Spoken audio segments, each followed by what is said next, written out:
जब भगवान राम ने शिव धनुष को तोड़ दिया तो श्री राम जी को लक्ष्मण जी किस प्रकार देख रहे हैं, जैसे चंद्रमा को चकोर का बच्चा देख रहा हो।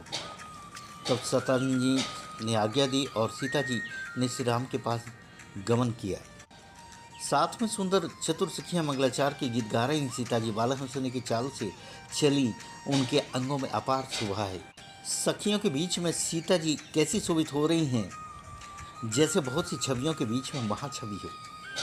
कर कमल में सुंदर जयमाला है, जिसमें विश्व विजय की सी शोभा छाई हुई है। सीता जी के शरीर में संकोच है, पर मन में परम उत्साह है। उनका यह गुप्त प्रेम किसी को जान नहीं पड़ रहा। समीप जाकर श्री राम जी की शोभा देखकर राजकुमारी सीता जी चित्र में लिखी सी रह गई। चतुर सखी ने यह दशा देखकर समझा, कहा सुहावनी जयमाला पहनाओ। यह सुनकर सीता जी ने दोनों हाथों में माला उठाई, पर प्रेम के विवश होने से पहनाई नहीं जाती।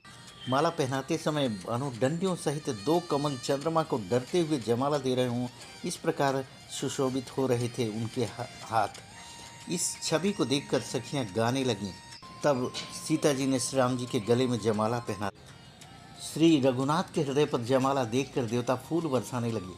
समस्त राजागण इस प्रकार सक जगे, मानो सूर्य को देखकर कुमुदों का समूह सिकुड़ गया हो। नगर और आकाश में बाजे बजने लगे। दुष्ट लोग उदास हुए और सज्जन लोग सब प्रसन्न हो गए।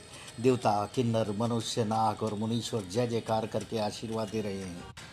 देवताओं की स्त्रियां नाचती गाती हैं, बार बार हाथों में पुष्पों की अंजलियां छूट रही हैं।